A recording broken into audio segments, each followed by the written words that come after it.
Esse é o tema da mensagem de hoje. Até que. Como eu estava falando no momento de ofertas, muitos de nós, quantos aqui têm vindo de dias, anos e meses de luta, de batalhas? Nossa, tem um monte de gente que está na boa. Vou orar para Deus mandar uma luta para os que estão de boa, porque crente não pode ficar numa zona confortável. Só para eu lembrar mais uma vez aqui, quem tem vindo de anos de luta, de batalhas, dias difíceis? Ah, vocês estão com medo de eu orar mandando luta para vocês, né? Gente, eu sempre falo, o culto, nós estamos juntos cultuando a Deus, não sou eu pregando e vocês assistindo. Quando eu falar, vocês respondem para mim, para eu perceber que a gente está cultuando junto, amém? Então tá bom. E tem uma pergunta que surge, eu não sei se surge dentro de você, dentro de mim surgiu algumas vezes: até quando, Senhor? Até quando vai durar isso? Até quando parece que o Senhor vai me permitir viver essa situação e não vai intervir? Quantos já sentiram isso? Só eu que sou mais carnal ou não? As nossas batalhas, irmãos, todas elas, dentro do ambiente jurídico do novo pacto, todas as nossas batalhas são espirituais. Todas elas têm a ver com algo que você às vezes não enxerga naturalmente. Todas as batalhas, seja com teu filho, seja financeira, seja com um parente, seja no teu casamento, todas as batalhas têm uma relação com uma realidade invisível que está sendo gerada em nós. As nossas batalhas são espirituais. No antigo pacto, quando nós olhamos as histórias das batalhas, das guerras, todas elas que eram naturais e reais, apontavam, era como se fosse um desenho para ilustrar o que seriam as batalhas espirituais que nós travamos hoje. Então, quando você vê Davi indo para a batalha, Josué indo para a batalha, quando você vê os espias chegando diante da terra prometida, eles tinham que comunicar aos filisteus, aos jebuseus, a todos os teus: olha, agora essa terra tem dono, vocês que ocuparam esse lugar por anos vão ter que sair fora, a gente chegou, o Senhor nos deu essa terra. Aquilo ali era um apontamento do que hoje acontece quando Cristo é revelado em nós. A nossa alma era essa terra governada por vários eus, por vários sentimentos de comiseração, de baixa estima, de rejeição, julgamento, justiça própria. Tudo isso governava a nossa alma, nos prendia nas emoções, até que essa terra chamada alma passa a ser governada por um novo governante. E nós precisamos comunicar a essas regiões da nossa alma que hoje elas estão debaixo de um novo governo. Elas não têm mais direito de determinar nossos pensamentos, nossas ações, porque nós estamos debaixo do governo do Espírito. E esse processo de comunicar a alma é o que vai nos trazendo paz, porque as aflições, as angústias, a ansiedade, elas acontecem todas no campo da alma. O espírito está pronto, no espírito tudo está consumado, Elton. No espírito não tem problemas. Mas por que a gente sofre tanto? Porque existem regiões da nossa alma aonde ainda reside o temor, aonde ainda reside a preocupação, aonde a nossa reputação parece que é a coisa mais importante que a gente carrega. Se a gente vê um filho espiritual, um amigo, um pastor falando algo da gente que não é justo, você fala: não, o Senhor tem que me vingar, o Senhor vai me fazer justiça, Deus vai me dar vitória. Na verdade, a única coisa que você quer é restaurar a sua reputação. Almático até o talo, está querendo se justificar, porque as nossas batalhas são espirituais. É esse processo que nós chamamos de processo de morte, em que a alma é sujeitada ao governo do Espírito. E muitas pessoas passam anos, toda uma vida, tendo a sua alma comandando, dando pitaco, interferindo. Mas como eu falei para vocês, o antigo pacto, essas batalhas que eram simbólicas, aconteceram de fato, mas todas elas eram sombras e figuras do que acontece hoje no campo espiritual das nossas vidas. Amém? Está claro isso? Elas eram sombras do que acontece. Então Canaã hoje é Cristo. O Egito simboliza essa natureza adâmica. Nós estamos transicionando do Egito a Cristo. E quando nós chegamos em Cristo, nós precisamos comunicar a esses povos que habitam essa terra chamada nossa alma, que agora existe um novo governo. E se a gente olhar Davi vivendo isso no antigo pacto, tem um salmo de Davi que expressa essa aflição que ele estava depois de tantas batalhas e tantas derrotas e tantos problemas sucessivos que ele enfrentou. Eu queria que você lesse comigo o Salmo 13. Salmo 13, versículos do 1 ao 6 diz assim: até quando te esquecerás de mim, Senhor? Para sempre? Até quando esconderás de mim o teu rosto? Você vê que a expressão chave desse texto é até quando, né? Até quando consultarei com a minha alma, tendo tristeza no meu coração a cada dia? Até quando se exaltará sobre mim o meu inimigo?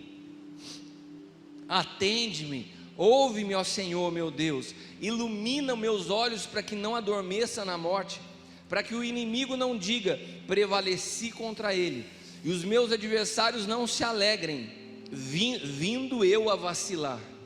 Mas eu confio na tua benignidade, na tua salvação se alegrará o meu coração, cantarei ao Senhor, porquanto me tem feito muito bem. Davi, ele está tentando falar, ele está tentando comunicar a sua alma: ó alma, fica quieta. Davi vivia esse conflito constante. O Espírito Santo não habitava em Davi como habita em você. Ele tinha impressões, ele tinha experiências com o Espírito, mas ele ainda não era uma habitação do Espírito como eu e você somos. Então as batalhas no campo da alma dele eram muito mais violentas que as nossas, ou pelo menos deveriam ser, se nós já temos acessível nos dias de hoje a vida no Espírito. Amém? Agora, quando nós não entramos nesse lugar que se chama Cristo, nessa jurisdição, nesse ambiente do Espírito, nós travamos as mesmas batalhas na mesma dimensão que Davi.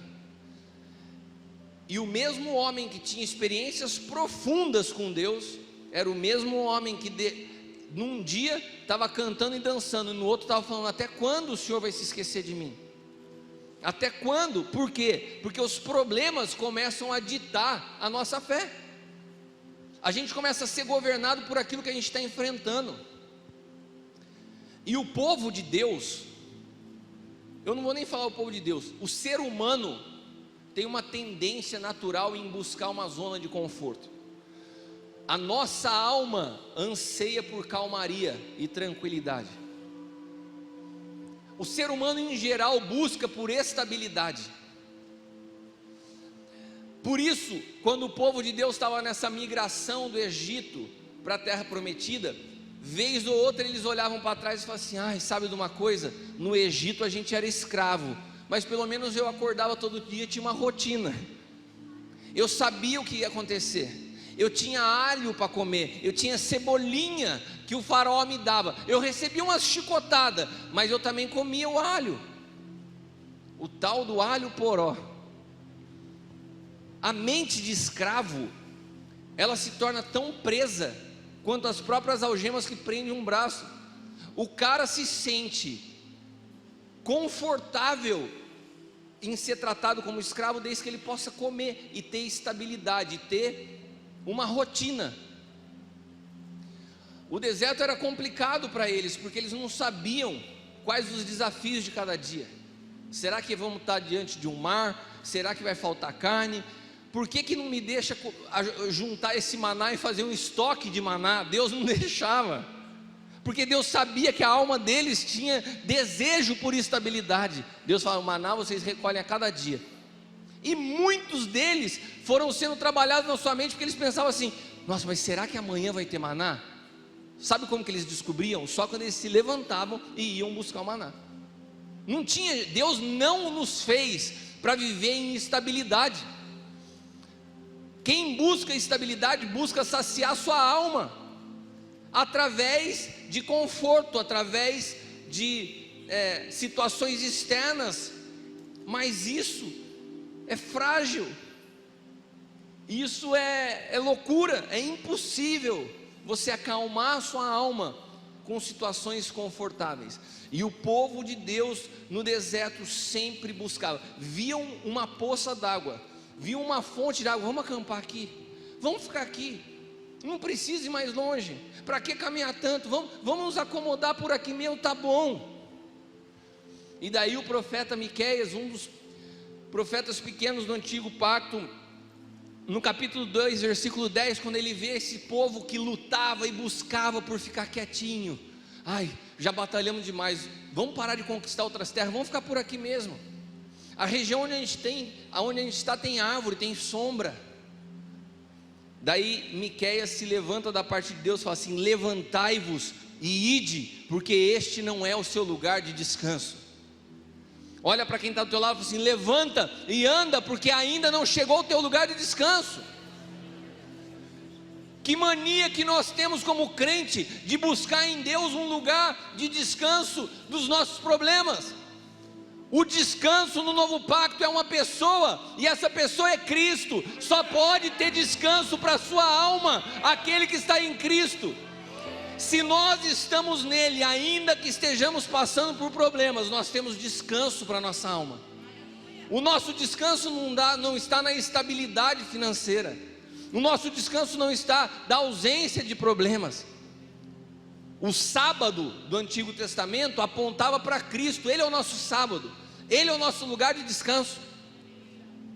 Não tem nada fora de Cristo que possa produzir descanso para você, é uma ilusão. E Miqueias profeticamente fala: levanta, levanta, anda, levanta a tua cabeça. Por que você está abatido? Porque está cansado? E eu não estou falando para você, eu estou falando o que Deus ministrou a minha vida essa semana. Cansado, estou lutando por situações na minha vida há anos. Ontem a Leila me ajuda a fazer as contas, que eu sempre repito a mesma data para tudo. Ela falou assim: já são 8 anos nessa pegada, você sempre fala 5. São 8 anos, e nesses 8 anos, eu venho trabalhando, construindo junto com a empresa, com meus pais, com pessoas que me auxiliam, com corpo jurídico, para conseguir resgatar uma situação nos meus negócios. E depois de 8 anos, eu tinha um julgamento essa semana na terça-feira que se passou, e a gente conseguiu construir algo muito sólido, algo que aos meus olhos era incontestável, uma parceria forte, sólida, com um grupo grande, que daria fôlego para a restauração de todas as coisas, e apresentamos isso.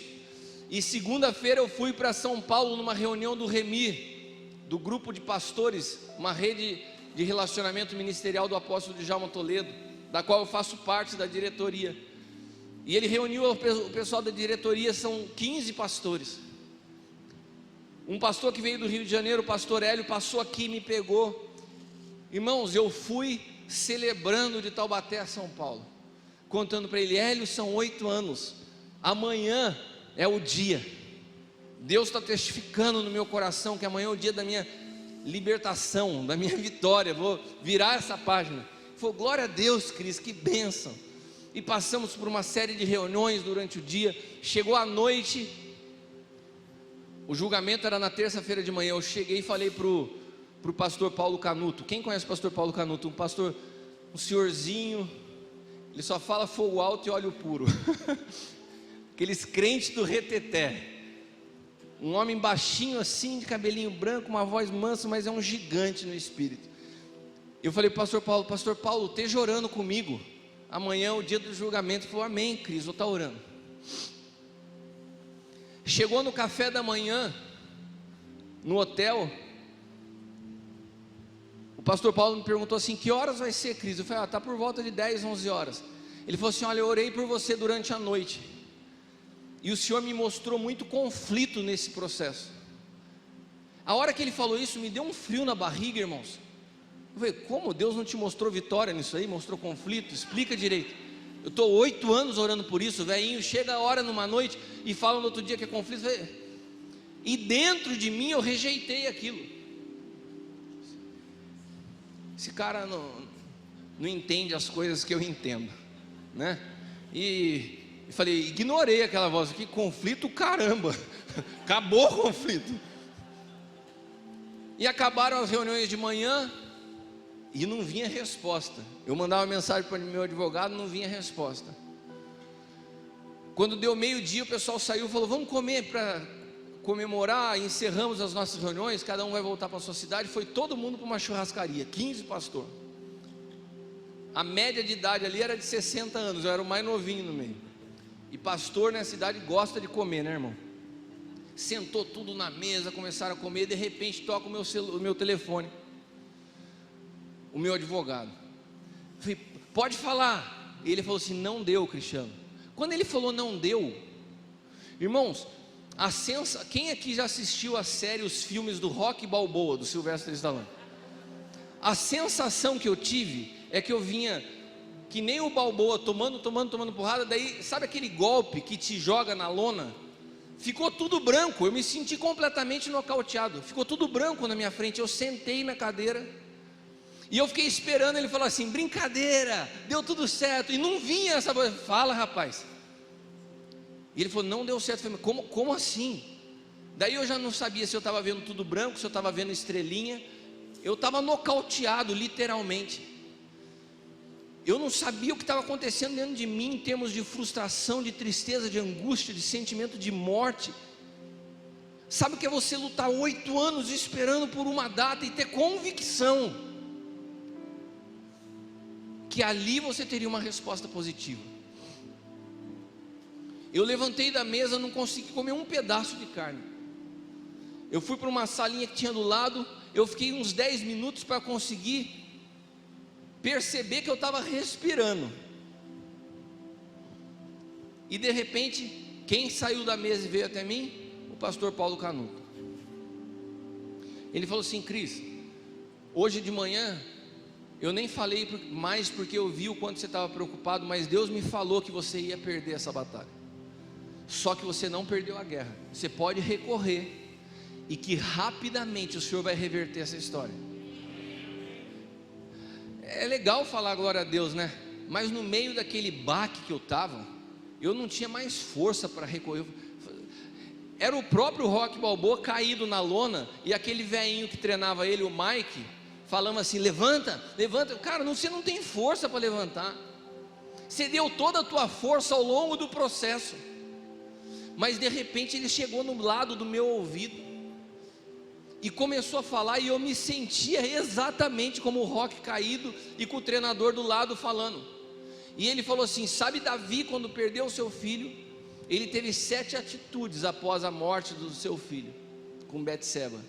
A hora que comunicaram a ele que ele morreu, ele lavou o seu rosto, ele se levantou, ele lavou o rosto, ele ungiu sua cabeça, ele comeu, ele foi consolar sua esposa. Eu quero te dizer uma coisa, Cristiano, você não tem tempo para ficar desfrutando dessa tristeza. Você tem uma família, você tem seus pais, você tem pessoas e funcionários, você tem que levantar e continuar essa batalha. Você não tem tempo para mimimi agora não. Aquele velhinho foi falando e parece que o cordeiro foi virando um leão aqui dentro. Não tinha mudado nada na situação. A notícia continuava a mesma. Eu sei que eu cheguei em casa completamente diferente. Aquele cara que estava caindo na lona ao meio-dia chegou em casa às 5 horas da tarde como se nada tivesse acontecido. No dia seguinte, na quarta-feira, foi aniversário de 18 anos do meu filho. Ele falou: pai, a gente vai fazer alguma coisa? Eu acho que você não está com cabeça, né? Eu falei: vamos celebrar. Vamos celebrar a tua vida. Eu tenho motivos para celebrar a sua vida. Nós não podemos parar nas batalhas. Quando eu falo para vocês, eu não estou comunicando algo que eu não vivi. Eu não estou falando de algo que eu não conheço. Ao longo desses últimos anos, não foram poucas as vezes que eu fui jogado na lona. Não tem problema você ser jogado na lona, o que você não pode é continuar caído. Agora, para você se levantar, essa força não é humana. Para você se levantar, você precisa do Espírito Santo. Sabe por quê? Porque o poder de Deus, ele se aperfeiçoa na nossa fraqueza. Quando nós somos fracos e reconhecemos que nós não conseguimos, então nós nos tornamos fortes. Porque através da humildade de reconhecer que você não consegue, o Espírito Santo encontra espaço para manifestar força em você. Eu venho te dizer que você não tem tempo para continuar nas tuas lamentações. Você não pode continuar chorando pelos mesmos problemas. Nós temos uma responsabilidade de levantar a cabeça e continuar. Ainda que o nosso exterior se corrompa, o nosso interior se renova dia após dia.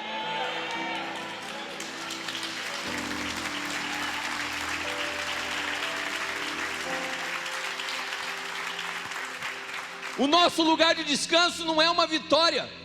O nosso lugar de descanso não é quando nós somos justificados publicamente. O nosso lugar de descanso é uma experiência no nosso interior com Cristo ressurreto.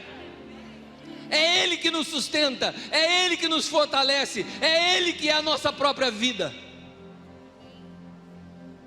O profeta Isaías, que é um dos profetas chamados de profeta messiânicos, ele consegue descrever a Cristo melhor do que muitos pastores nos dias de hoje. Ele que via Jesus profeticamente. Nós que experimentamos do poder do Espírito, às vezes não conseguimos falar com clareza coisas que Isaías profetizou, sem ver. 6.000 anos antes de Cristo.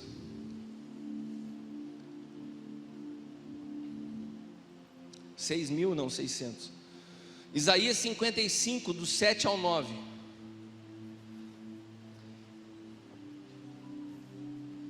E Isaías está ensinando algo aqui. Quanto mais Cristo nos governa, menos nós sofremos. Você entendeu o que eu falei?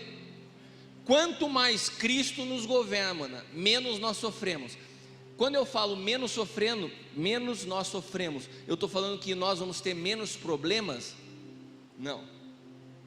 Eu estou falando que quanto mais Cristo governa as nossas vidas, menos nós sofremos diante dos mesmos problemas que todos passam.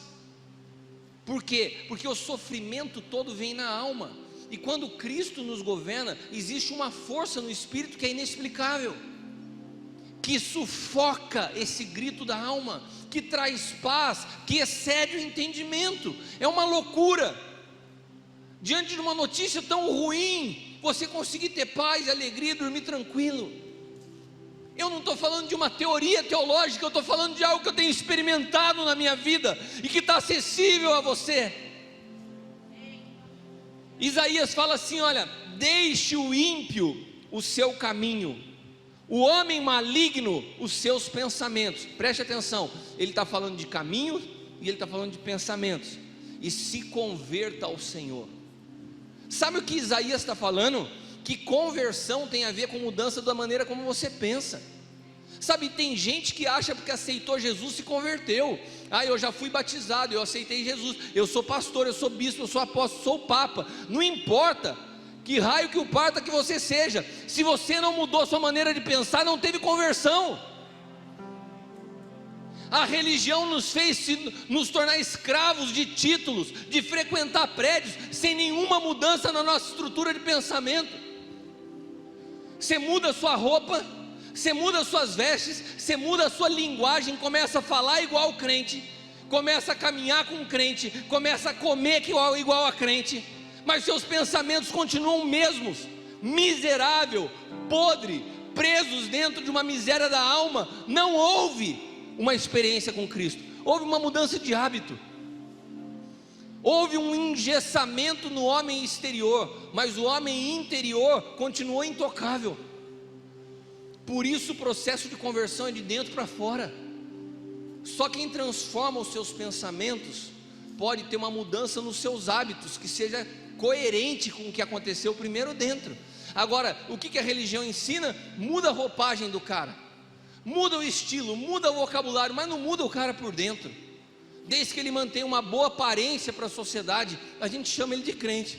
Não, não é crente. Isaías está falando assim: deixe o ímpio o seu caminho, o homem maligno os seus pensamentos, e se converta.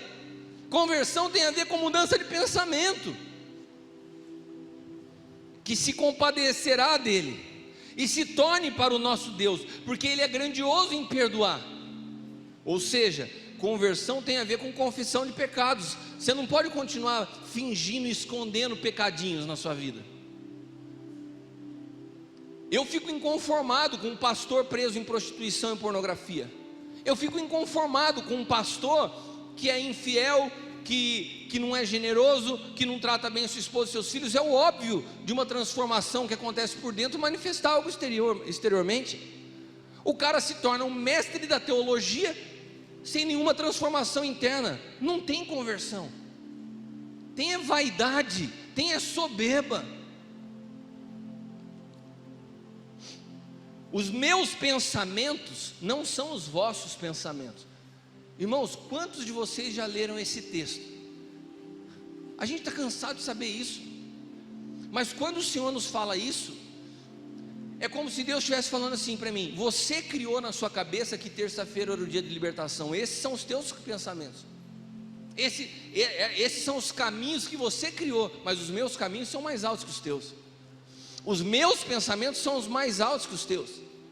Para você, a única coisa que você tem expectativa é da solução desse problema. Eu estou construindo algo em você. Eu estou produzindo algo em você que é maior do que você possa compreender. Porque os meus pensamentos não são os teus. Então converta os seus pensamentos a mim. Não pensa do teu jeito, mas deixa que a mente de Cristo comece a governar você. Porque assim como os céus são mais altos do que a terra, assim são meus caminhos mais altos do que os vossos caminhos, e os pensamentos mais altos do que os vossos pensamentos. Isaías está nos falando: se você teve uma experiência de conversão, você fatalmente experimentou uma mudança na sua estrutura de pensamento. Se você frequenta hoje uma igreja, falou que aceitou Jesus, mas você segue com as mesmas estruturas de pensamento, se renda ao Senhor, se arrependa hoje. É Isaías que fala isso. Ele é poderoso para te perdoar, mas reconheça que os seus pensamentos não são compatíveis com alguém que se encontrou com Cristo. Se as situações da sua vida te afligem de uma forma que você parece que não pode suportar, você entra em cavernas e não consegue mais sair, os problemas te abatem que você não mais se levanta, você está sendo controlado pelos seus pensamentos. Ah, apóstolo, mas você falou que você foi nocauteado. Falei, porque eu quero expor para você que eu não sou um super-herói, eu não sou de ferro. A gente toma algumas pancadas que não são fáceis de se absorver, mas elas não podem nos manter caído. Sofrer diante de situações, todos nós vamos. Agora, o que nós não podemos admitir é que nós venhamos a entrar num lugar e que nós não aceitemos mais a ajuda de ninguém. Nós nos fechamos no nosso mundinho, nós parece que começamos a curtir a depressão, a solidão, a angústia. Não, meu irmão, esse lugar não é para você nem para mim. Amém? Você pode dizer amém a isso? Deus não nos chamou para que nós fiquemos enfiados nos nossos problemas. Levanta a tua cabeça, olha para frente.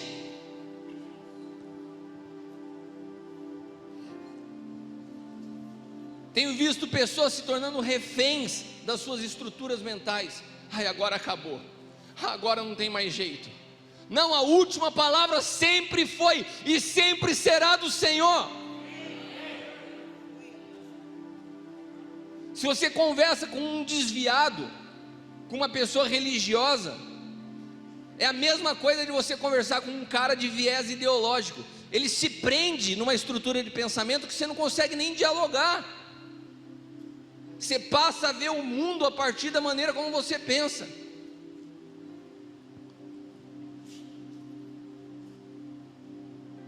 E as pessoas que pensam de uma estrutura mental escravizada, elas constroem caminhos que são da mesma forma, os caminhos são consequências dos seus pensamentos. Os nossos caminhos, as nossas escolhas são consequências da maneira que nós pensamos.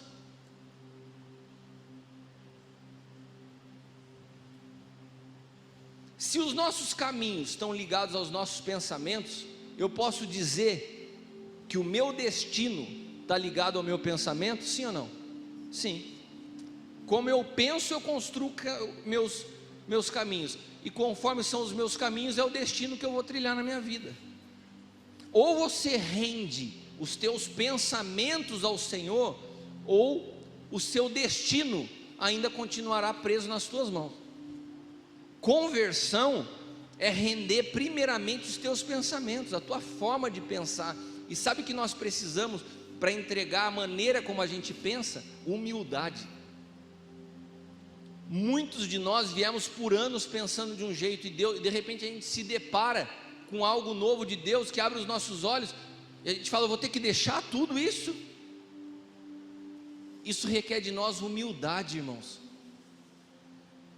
E é por isso que tem pessoas que, por causa do seu orgulho, insistem em continuar criando seus próprios caminhos. Sabe por quê?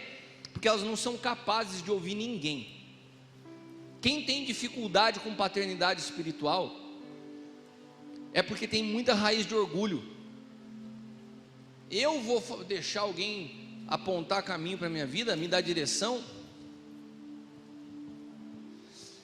Há 2 semanas atrás que eu falei para vocês que eu recebi um presente, no momento certo eu vou compartilhar isso com vocês, a realização de um sonho, umas 2, 3 semanas atrás. Eu cheguei diante do apóstolo Hélio e falei assim: olha que eu ganhei. O apóstolo Hélio falou assim: será que é tempo? Eu já tinha ganhado. Ele falou assim: será que é tempo? Eu falei para o apóstolo: não precisa falar mais nada, eu devolvo. Liguei para a pessoa e falei: eu queria te agradecer o carinho, a sua oferta está vigente do mesmo jeito, eu vou orar por você, mas eu entendi que não é tempo, e devolvi.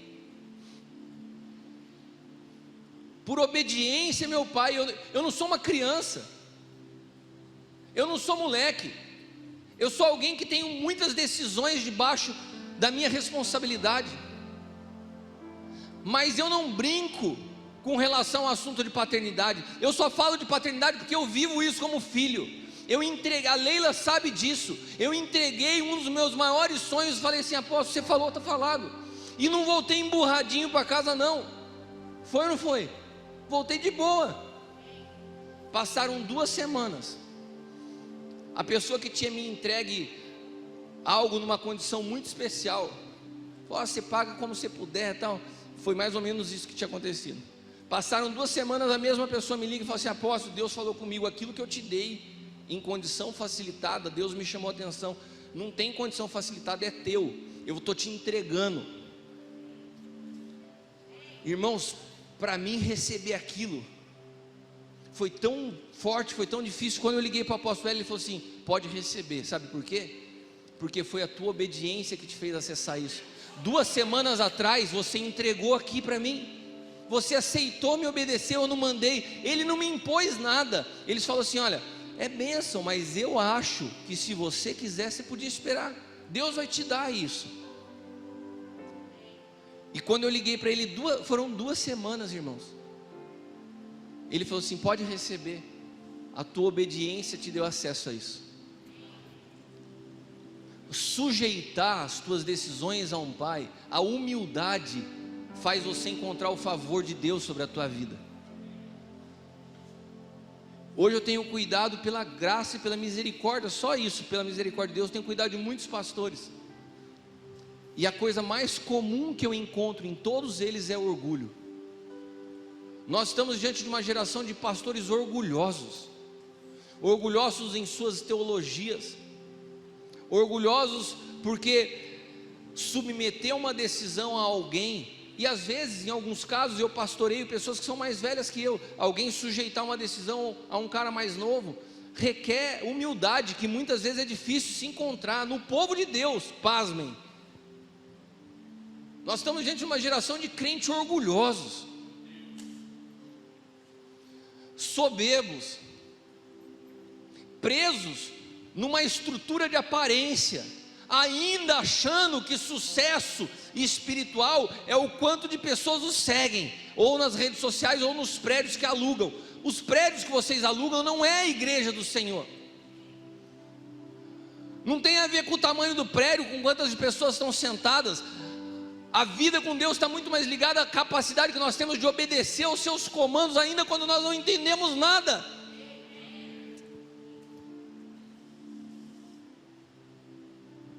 E quando nós nos prendemos nos nossos pensamentos, quando nós nos prendemos nos nossos caminhos, há uma terceira prisão que vem sobre nós. Nós acabamos sendo prisioneiros do nosso tempo. Eu não falei para vocês que na minha cabeça o tempo da solução para mim era terça-feira agora. Esse era o meu tempo. Para mim, 8 anos já era tempo demais. Eu já estava cansado. Eu buscava em todos os sinais, evidências proféticas de que tinha chegado o tempo, mas tinha chegado o meu tempo. Só que Deus tem um até que. Olha para quem está do teu lado e fala assim: independente do teu tempo, Deus tem um até que.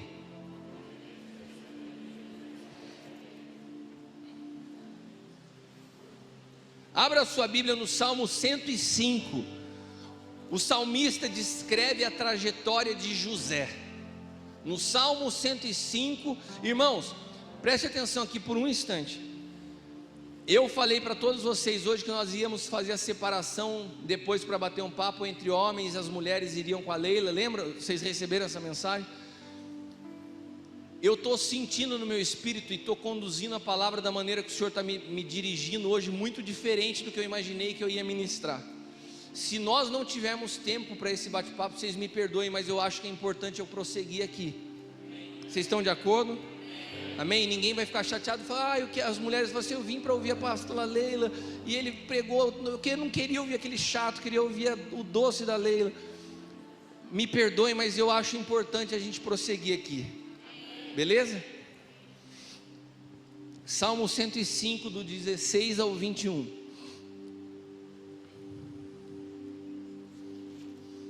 Olha que interessante, irmãos. Ele mandou vir fome sobre a terra e destruiu todo o seu sustento, mas enviou um homem adiante deles, José. Quem que enviou esse homem? Deus. Deus enviou José. Então José estava debaixo de um envio, sim ou não? Sim. E o que aconteceu com ele? Foi vendido como escravo. Calma aí, Deus enviou José e ele foi vendido como escravo? Quantos de vocês já passaram por situações que vieram falar assim: apóstolo, você me envia? Daí você ora, envia, e algo acontece errado.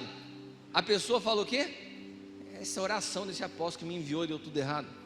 Porque a gente não entende os caminhos de Deus. Deus havia enviado José. A partir de um envio começa um processo de construção, do desenvolvimento de uma palavra profética dentro de nós. Você está aqui comigo? Você já foi enviado por Deus a algo? Você já foi enviado por alguém que é autoridade sobre a sua vida para algo? Você já foi comissionado para algo? Vocês, por exemplo, estão aqui na minha frente, vocês foram enviados para algo específico em São José dos Campos. Sim ou não? Foi fácil? Não, mas vocês estão sendo construídos a partir de um envio. Não é porque você foi enviado que está tudo certo, mas é sinal que Deus começou um processo de construção, porque vocês se renderam ao envio. José foi enviado por Deus, mas foi vendido como escravo, logo após ter sido enviado. Olha a sequência do texto: machucaram-lhe os pés com correntes, e com ferro prenderam-lhe o pescoço. O cara não está debaixo de um envio. Deus dá a ele um sonho, Deus o envia para algo, e de repente ele é vendido como escravo, ele é ferido nos seus pés com correntes, e com ferro prendem o pescoço de um enviado de Deus. Para de reclamar dos teus problemas e questionar onde está Deus. Deus está construindo algo em você, e todo o processo de Deus tem um até que. E José foi indo. Agora olha o próximo versículo, repita comigo: até que. Olha para quem está do teu lado e berra na orelha dele: até que. Estava tudo dando errado, até que se cumpriu a profecia e a palavra do Senhor se confirmou aquilo que dissera. Há um tempo de cumprimento sobre a minha e sobre a sua vida. Todos nós que estamos debaixo de um envio, todos nós que somos governados pelo Espírito, nós estamos debaixo de um até que. Deus tem um até que para a tua vida, Deus tem um até que para a minha vida. Pode não ter sido na terça-feira, mas quando Deus falou assim, até que se cumprisse um tempo na vida do cristiano, até que se cumpra um tempo na tua vida, Welton. Quando Deus fala até que, a sequência é, daí meu irmão, quando Deus fala se cumpriu, o rei mandou soltá-lo, o governante dos povos o libertou, e o constituiu senhor do seu palácio, administrador de todos os seus bens, porque um até que se cumpriu na eternidade. Não é no nosso tempo, é o tempo em onde o Kairos penetra o Cronos, e isso não está ligado ao nosso tempo, aos nossos caminhos, aos nossos pensamentos, é mais alto. Mas quando se cumpre, quando essa palavra profética se desenvolve em nós, e chega o tempo do cumprimento, meu irmão, não tem nada, nem ninguém capaz de deter a vontade de Deus para se cumprir na sua vida e na minha vida. Deus tem um até que. E sabe o que o Senhor tem me falado para o ano de 2021? Quem me viu ministrar na festa das primícias sabe. Esse é um ano de libertação. Esse é o ano do até que. Eu quero te fazer uma pergunta. Se Deus tem um tempo específico para nos libertar de algo, tem um até que, é possível antecipar um até que de Deus?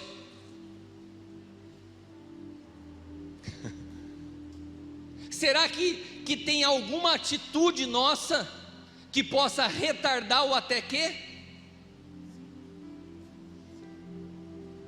Se José murmurasse na cadeia, o até que de Deus se cumpriria exatamente no momento que Deus tinha planejado, sim ou não? Então as nossas ações podem interferir nesse até que, sim ou não? Eu vou te dar um amparo bíblico para ficar mais claro, porque senão já tem calvinista e arminiano se tripudiando dentro de você. O que acha que a gente foi predestinado, que nada muda. Eu quero sair de toda a base teológica. Vamos ver na Bíblia se alguém conseguiu antecipar.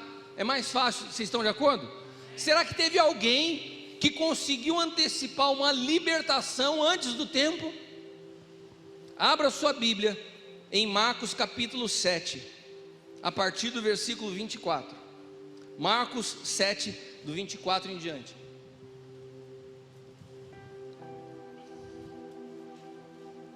Então partiu Jesus daquele lugar e foi para os arredores de Tiro e de Sidom.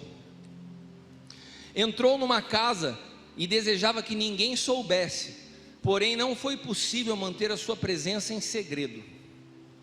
De fato, assim que ouviu falar sobre ele, certa mulher, cuja filha pequena estava com o espírito imundo, chegou e atirou-se aos seus pés.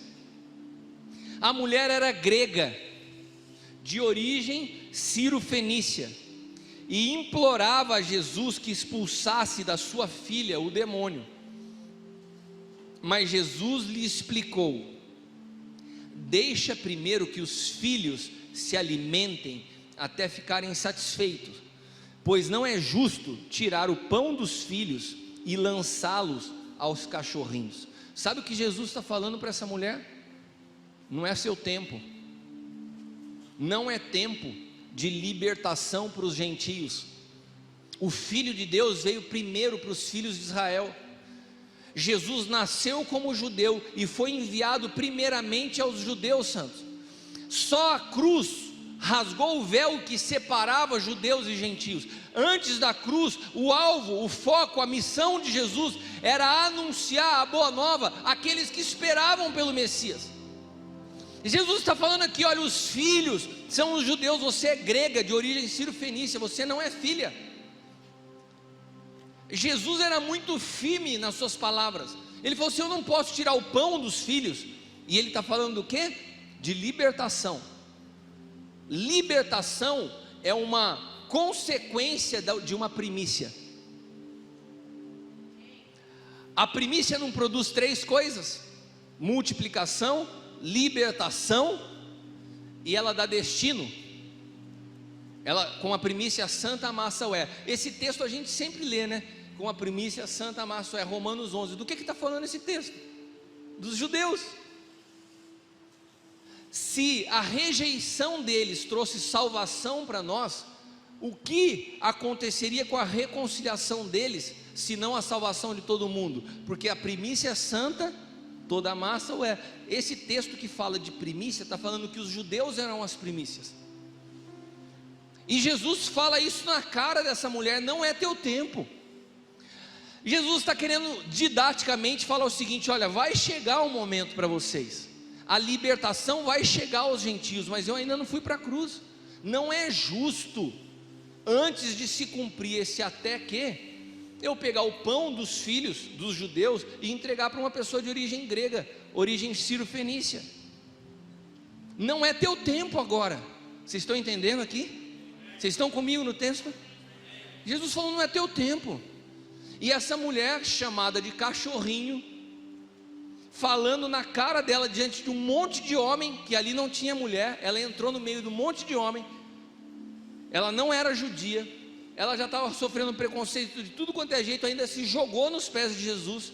Quando ela ouve uma frase dessa: não é teu tempo, você é como um cachorrinho, eu não vou tirar o pão dos filhos para dar você, ela coloca o rabinho entre as pernas e sai de fininho e fala: perdão, desculpa, não está mais aqui quem falou. Foi isso que ela fez?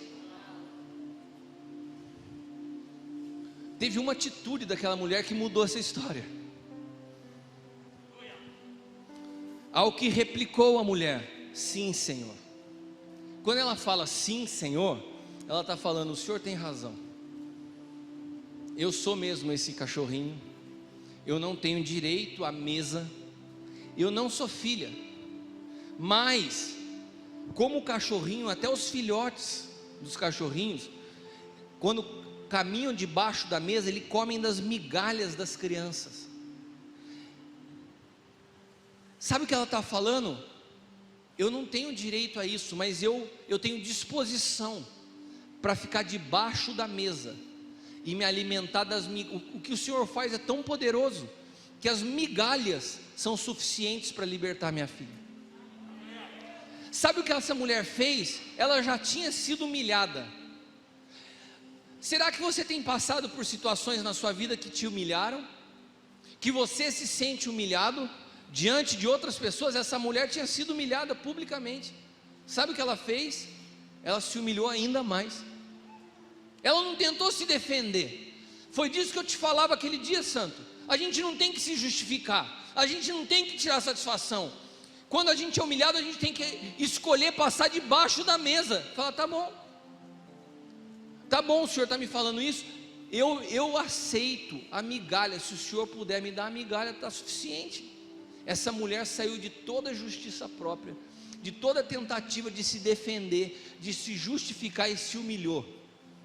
Sabe o que aconteceu? No versículo seguinte, Jesus muda a resposta que ele deu para ela. Então ele lhe declarou: por causa da tua resposta, pode ir em paz, o demônio já saiu da sua filha. Essa mulher ela acessou a primícia antes do tempo, ela acessou a libertação da sua filha antes do tempo. Não era o tempo de cumprimento, de libertação para os gentios, não era, mas por causa da humildade de se sujeitar, e pela maneira como ela respondeu a um viés da vida, a um tapa na cara, a uma palavra, a maneira como nós respondemos aos problemas, a maneira como nós reagimos, a humildade que nós temos para aceitar que Deus governa sobre todas as coisas, pode antecipar a libertação na sua e na minha vida. Se essa mulher saísse batendo o pé, quem esse cara pensa que é para falar assim? Me chamou de cachorrinho. Ela estaria liberta? A sua filha estaria liberta, sim ou não? E quantos de nós reagimos com Deus ainda dessa forma? Mas por que, Senhor? Por que? Você não está vendo que eu já estou cansado? Por que não foi no meu tempo? Por que não foi no meu jeito? Por que o Senhor não me responde? Por que tudo isso acontecendo? Não, a resposta não é por quê. Senhor, até que se cumpra o tempo da libertação, eu me rendo ao teu processo, eu me rendo à tua vontade, eu me submeto, e se eu preciso me humilhar para acessar a mesa, eu me humilho. Existem alguns lugares que Deus tem para nós, de vitória e de honra, que nós só vamos acessar passando por baixo da mesa. Hoje é um dia onde nós precisamos avaliar as raízes de orgulho que nós carregamos dentro de nós. Um apóstolo cristiano não me dá a atenção necessária, ele não me abraça como ele abraça o Fernandão. Irmão, eu vou te convidar, ministre a sua alma. Isso é carência. Eu não estou aqui para saciar a carência da sua alma. Uma palavra de um pai que é posicionado como pai no teu coração é suficiente para produzir libertação na sua vida. A gente foi acostumado num ambiente eu não vou usar uma palavra mais feia, de baba ovo gospel. O cara anda, vem um beijando a mão, o outro estendendo o tapete. Por favor, esses são meus filhos. Você está louco, irmão? Aquele que quiser ser o maior entre vós, seja o primeiro a servir, a se humilhar. Eu estou aqui para servir vocês, não para ficar paparicando, filho, passando a mão na cabeça, bajulando, dando beijinho. Não é isso. Graças a Deus, né, Lu? Mas a palavra diz que aquela mulher, ao retornar para sua casa, encontrou a criança sobre a cama, porque o demônio já havia abandonado. Você imaginou que experiência? Você imaginou que experiência?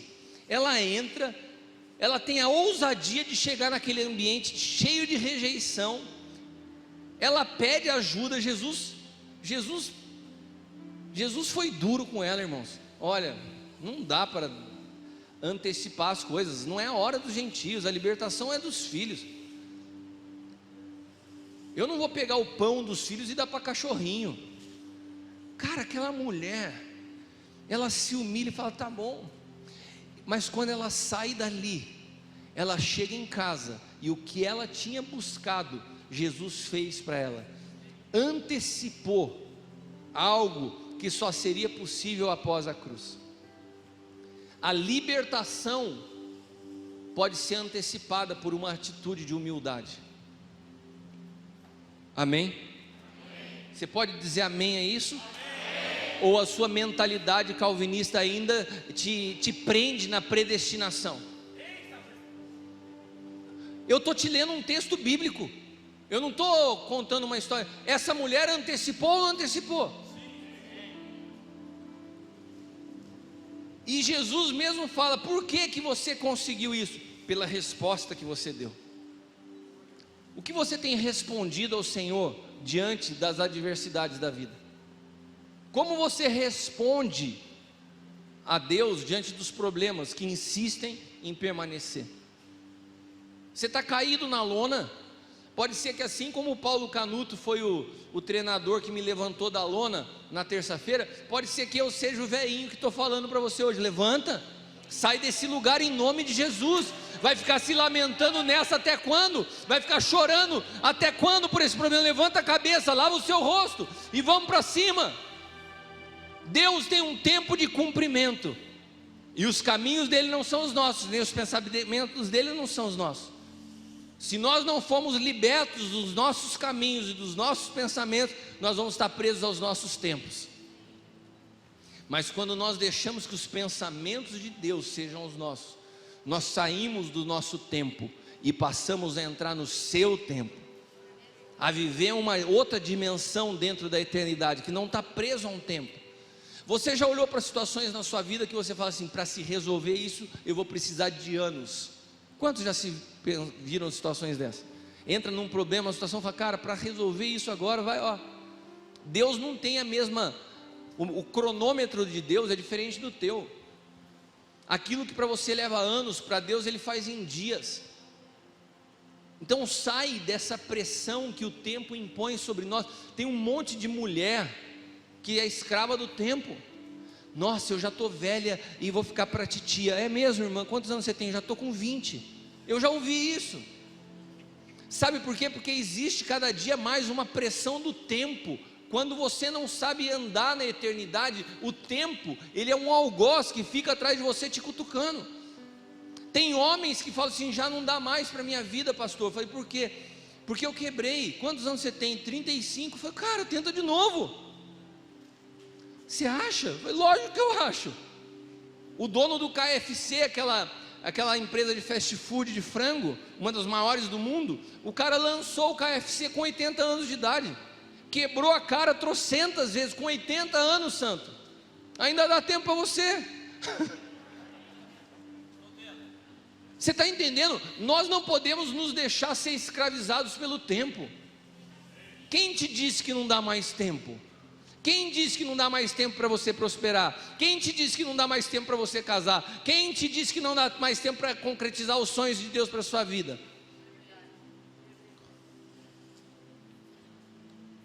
A humildade é uma chave que antecipa a libertação. A humildade nos dá acesso a vitórias. E eu quero falar para vocês 3 coisas que o Senhor ministrou, que eu falei na festa das primícias aqui na igreja. Se você quiser, você pode anotar, e com isso nós vamos encerrar, e eu quero orar. O orgulho é um dos principais elementos capazes de abater reis, de retardar soluções e de impedir crescimento.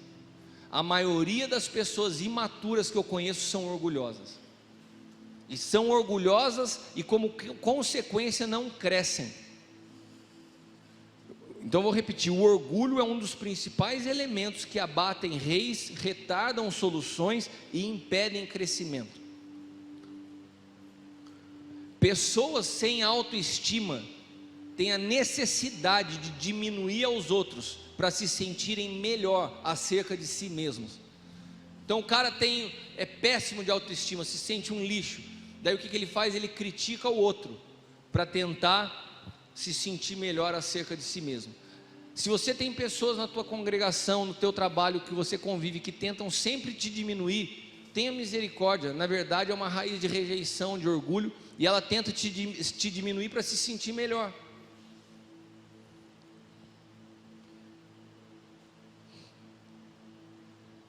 E o deserto, o cativeiro, as derrotas que nós passamos podem produzir na nossa vida essa baixa estima. Pode ser que as dificuldades que você enfrentou nos últimos anos tenha gerado em você rejeição, justiça própria. E quando isso nasce dentro do nosso coração, é muito provável que nasça junto o orgulho, que é a tentativa de mostrar para todo mundo que eles estão errados e que você está certo. E daí a gente fica louco para dar resposta, fica louco para provar, fica louco para alcançar o sucesso. Não porque Deus tem o sucesso para a gente, mas a gente quer provar algo para as pessoas. Guarde algo, principalmente os pastores mais jovens que estão aqui. Antes de você ser bem sucedido na vida, você tem que ser bem sucedido no seu interior. Antes de você ser bem sucedido na vida, você tem que ser bem sucedido no seu interior. A gente vive uma crise muito grande ministerial nos dias de hoje, sabe por quê? Porque os púlpitos estão cheios de homens que foram fracassados na sua vida profissional e encontraram no púlpito um lugar onde eles podem manifestar a sua vaidade e que eles tenham algum tipo de prestígio, de valor. Então, gente que nunca conquistou nada na vida, chega na igreja e se impõe no púlpito, porque ali tem um monte de vaidade e assuntos mal resolvidos, e consequência disso são a infinidade de igrejas doentes. Você quer ser bem sucedido na vida? Seja primeiro bem sucedido no seu interior. Deixa Deus te resolver por dentro, e daí você tem condições de ministrar algo saudável às pessoas. Daí o sucesso é só um detalhe na tua história. O que acontece por fora é só...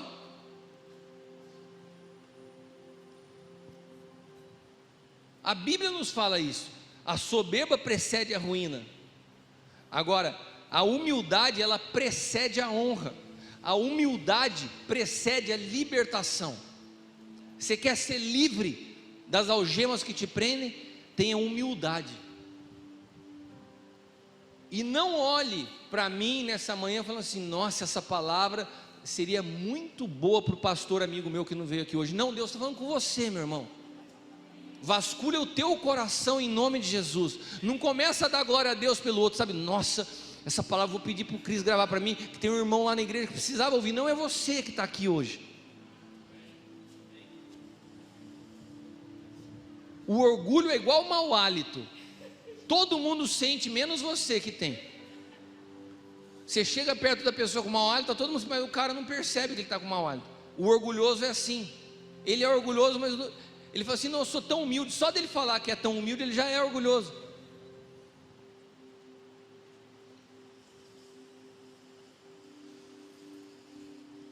Eu avancei bem na palavra hoje, tinha até mais algumas coisas que eu poderia falar, mas eu queria encerrar por aqui. Eu quero propor para vocês que o próximo Aljava presencial a gente retome ao horário das 9 horas, ou pelo menos 9h30, não fica tão cedo para quem vem de outras cidades, de São Paulo e tal, para que a gente possa ter o tempo do nosso bate-papo, pode ser? Você que é de Taubaté e de Pinda, eu conto com o teu silêncio nesse momento, porque se eu marcar 6 horas da manhã, você tem que estar aqui. Agora, aqueles que são de mais longe, para vocês 9 horas tá bom ou é melhor 9h30? 9 horas pode ser? Porque daí a gente consegue ter a palavra, separar os homens e as mulheres, ter o nosso tempo de bate-papo. E eu quero, em nome de Jesus, em março, retornar, como eu estava falando para o Luciano, com o Aljava na mesa. Em março, se Deus quiser, eu quero retomar com o Aljava na mesa. Mas antes de nós encerrarmos, eu quero orar, irmãos. Eu quero orar por essa palavra. Queria te convidar a se colocar de pé. E se Deus ministrou o teu coração sobre isso, do início ao fim, se você vem sofrendo com esse até que, se no final da mensagem, quando eu falei do orgulho, você se identificou com isso, se você precisa acessar lugares e Deus está te falando hoje, você precisa de humildade para antecipar algumas coisas na sua vida. Enfim, Deus sabe o que Ele ministrou ao teu espírito nessa manhã. Mas se você recebe essa palavra no teu espírito e entende que o Senhor falou com você, que esse é um ano de libertação e nós precisamos dessa chave para acessar esse lugar, eu queria te convidar, se for possível, se você não tem problema no joelho, se você quiser dobrar o teu joelho no teu lugar. Ai, apóstolo, eu não me sinto bem de joelho. Não tem problema, fica sentado. Ficar de joelho é só um ato profético. Mas eu quero orar por vocês. Então, ao invés de te chamar aqui à frente no apelo, aqueles que querem demonstrar esse ato de humilhação diante do Senhor, falam: Senhor, eu quero entrar nesse lugar do governo do Espírito. Eu não quero mais permitir a minha alma tomando conta da minha vida. Eu não quero que as minhas reações sejam a partir dos meus caminhos ou dos meus pensamentos. Eu quero render ao Senhor nessa manhã, e isso vai ser fundamental para o que o Senhor tem a fazer nesse ano. Se você está comigo nisso, dobre o teu joelho no seu lugar. E eu quero pedir que você mantenha a sua máscara, tá, irmãos? a gente está tomando esse cuidado ainda nesse período de pandemia, e esse controle com as máscaras, com a temperatura, com álcool em gel, é um respeito nosso pelo próximo. Pode ser que você não esteja preocupado, você já teve, você não está preocupado com você, mas a nossa preocupação é com relação ao outro. Então, se você puder, mantenha a sua máscara levantada, cobrindo o teu nariz direitinho, para que a gente possa preservar nesse lugar um ambiente seguro. Amém? Vamos estar orando.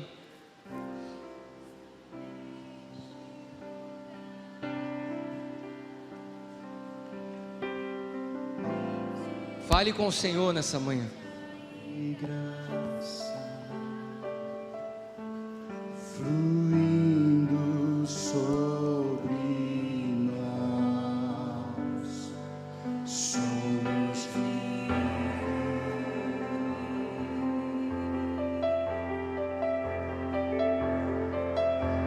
Jesus reina neste lugar. Misericórdia e graça fluindo sobre nós,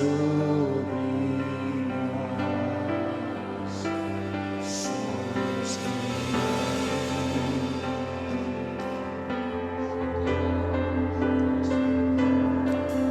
onde o Espírito de Deus está.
Especificamente por algumas situações que precisam ser situações de prisão, que precisam ser livres.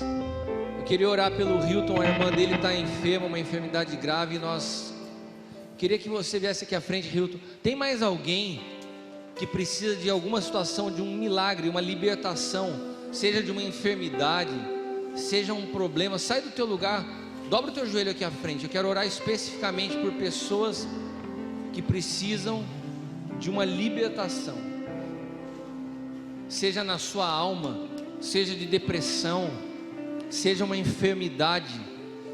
Essa manhã nós precisamos ter essa humildade de falar: Senhor, não dá para continuar nisso, eu não posso. Sabe, irmãos, às vezes a gente fica preso de situações por orgulho. A humildade, ela antecipa essa libertação.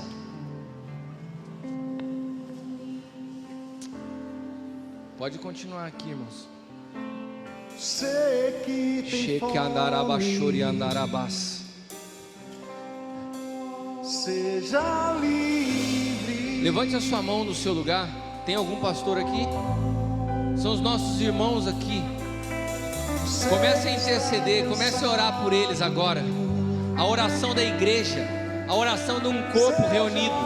Nós estamos imersos debaixo da mesma palavra, e é nessa palavra, Senhor, que nós nos afirmamos.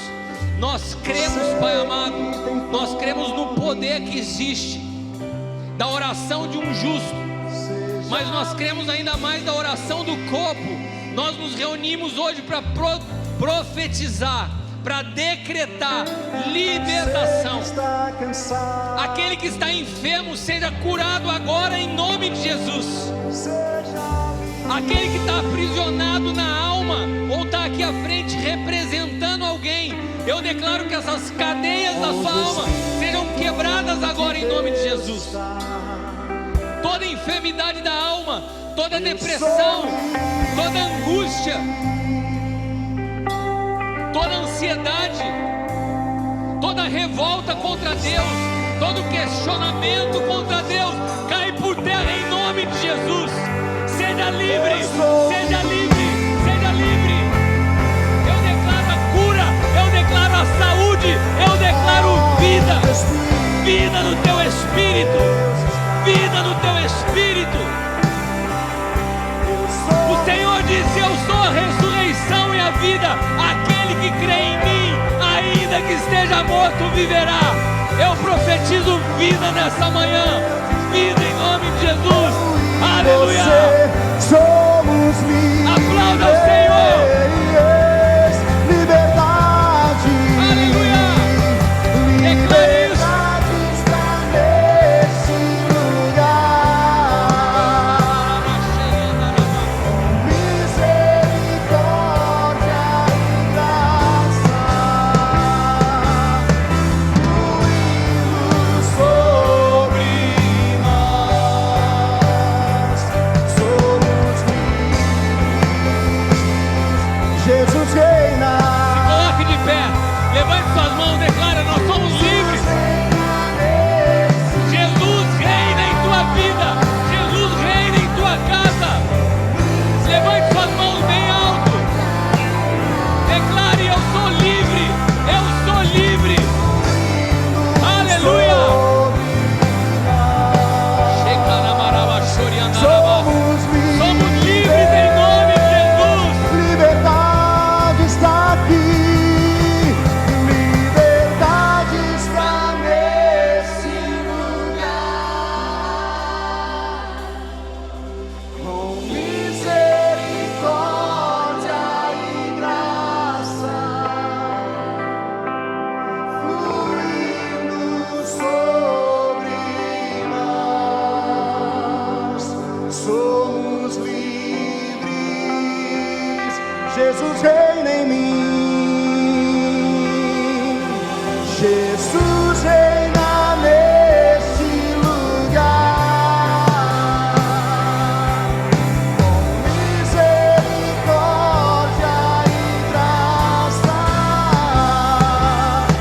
fluindo sobre nós. Somos livres.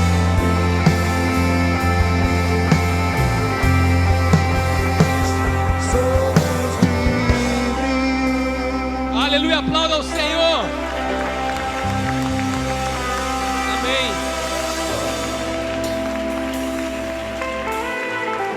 Aleluia. Aleluia. Glória a Deus.